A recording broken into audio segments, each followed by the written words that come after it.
Hi, this is Scott Garibay, and today we're going to talk about Dungeons & Dragons 5th Edition. We're going to talk about Wizards of the Coast, Hasbro, Renegade Games, the new Essence 20 tabletop role-playing games, and specifically we're going to talk today about the G.I. Joe, the planned G.I. Joe tabletop role-playing game, and why I think Wizards of the Coast and Hasbro did a dump and run on this game, and why I think they were 100% right to do it. Let's talk about it. All right, so new Essence 20 tabletop role-playing games were announced. Renegade Games, who make some very, very good tabletop role-playing games. They do make some tabletop role-playing games. I've already talked about that. They also make some really good board games. I own Flip Ships. It's really, really innovative. It's a super fun little game. I really like it a lot. Renegade Games makes good games, period, right? I think Renegade Games also makes Arboretum. They do. They make some solid board games as well, right? So they are an up-and-coming company. They're good at what they do. They have scale. When it comes, that's another thing, right? Nowadays, if you're a tabletop role-playing game company, that's going to hurt, right? You need something else in the basket to make it move forward, right?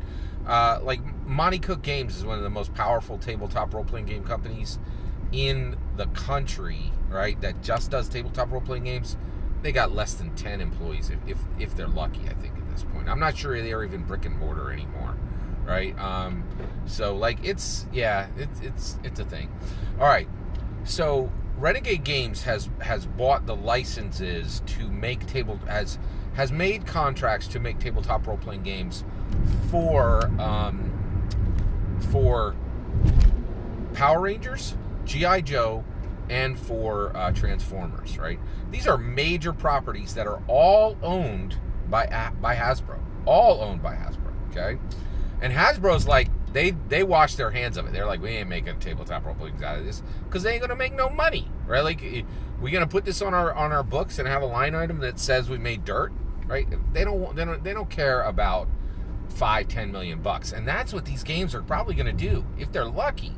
Maybe 20 million if they're lucky, right? Which is chump change, right? That'd be a failed video game in almost any company, right? And so the business model on these is just so bad, right? So why did Hasbro, Wizards of the Coast, and Hasbro wash their hands of the G.I. Joe tabletop role-playing game? Well, I can tell you right now, right?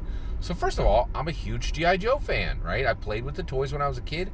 Cobra Commander, Hiss, I'm a huge fan. Lady J, Heavy Duty, that's a great property, and I really dug it right when I was a kid, and I still collected it when I was an adult. I'm very proud of this. I have a really nice Sigma 6 collection, right? And it's they are really fantastic, like 10-inch action figures, right? Came with really awesome equipment. They came with these crates that look like these metal crates. They were really dope, man. So the reality is, Snake Eyes, of course, Snake Eyes. I care enough about Snake Eyes to make sure that I did not go see the recent movie, which had nothing to do with Snake Eyes. It's pretty ridiculous, actually. Anybody who was a G.I. Joe fan knew that was not a G.I. Joe movie. It was absurd, right? Like, you got Snake Eyes with his face on the poster with no hood. Like, who made this, right? Like, it's ridiculous.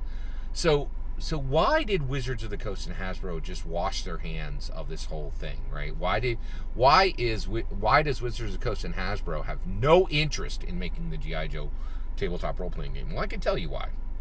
So I'm a huge G.I. Joe fan, and I was as a kid, and then I was an adult. And the hot thing right now for G.I. Joe is the Sigma 6 action figures, right? Which are same characters from the original property, right? But they're just kind of more made modern. And they did an animated show for the Sigma 6 G.I. Joe, right? And it was pure trash. I couldn't get through it, right? And the reason why is the problem with G.I. Joe today is how do you make G.I. Joe today? G.I. Joe in the 80s celebrated the U.S. military. Like, it was like, yeah, G.I. Joe, they're part of the U.S. military. Here's the American flag. These guys go out and kick butt, and there's no international terror. There's no international enemies in this. It's just them kicking Cobra's butt, and he's a stand-in for America's enemies, right? And it was a celebration of the U.S. military, flat out. Like, G.I. Joe was considered a U.S. American soldier, right? Well, you can't be celebrating that today, right? Like, come on. Like, we got Afghanistan going on right now. The Afghanistan thing is going so badly, right, that one of my favorite news sources online, Breaking Point, who used to be, it's Sagar and Crystal, who used to be on The Hill, they just did a video going, is President Biden going to resign because his handling of Afghanistan is so horrific and 13 American soldiers just died? Right? Like, and you're like, ooh, man, this is bad. This is bad. This is like really, really bad.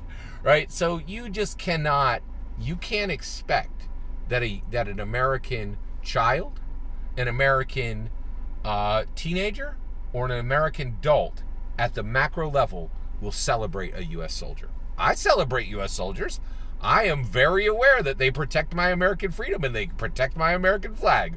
I'm super proud of them, and I love every single one of them, right? But the reality is there are a lot of Americans who are like not down with U.S. soldiers, right? Because it's a thing, right? And especially on the blue side, celebrating a U.S. soldier, it's not really a reality, right? So you really only have celebration of U.S. soldiers on the red side. At the macro level, the blues will make some, motions that they'll celebrate them, but it's not really robust. And, so that's the issue, right? Is this, like, Wizards of the Coast already catches incredible heat, right, on Twitter. Can you imagine how much of a Twitter bonfire this G.I. Joe game is going to be? It's going to be a hot mess, right? Because what's the needle they have to thread, right? They're going to be like, G.I. Joe, we're going to go out and kick some Cobra butt, right? We're going to use U.S. military tanks, and we're going to use cooler versions of U.S. military tanks. They fire lasers, and here's a U.S. military helicopter, and here's a U.S. military, motorcycle, and all the, like, and here's my U.S. military ordnance, right? Like, and it's skinned a little bit. You could still smell the American flag on it, right?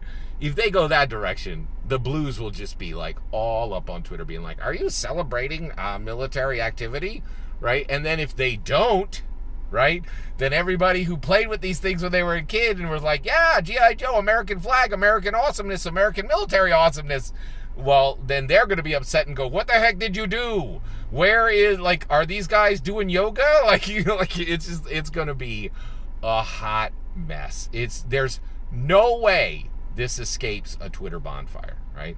So that is my opinion why Wizards of the Coast is going to not going to do a thing to promote this, is not going to touch this G.I. Joe tabletop role-playing game with a 10-foot pole, because the tiny scraps of money that will be made on this game are not worth the white hot burning Twitter bonfire that will ensue, without a doubt, right?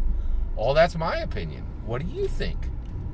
Do you think there's any possibility that Renegade Games shoots the gap and actually delivers a G.I. Joe tabletop role-playing game that will make 51% of all people happy with it, and that could possibly avoid a Twitter bonfire, which is almost guaranteed? Do you think that's possible? I'd love to hear your thoughts. How do you think that would possibly happen? What is your experience with G.I. Joe, and what do you think of Dungeons & Dragons 5th edition design team and WotC and Hasbro going, do not rub that G.I. Joe intellectual property up against our rule system? Do you think they were right to wash their hands of it? I'd love to hear your thoughts. Let me know in the comments below. Please consider liking and subscribing, and have a very wonderful millennium.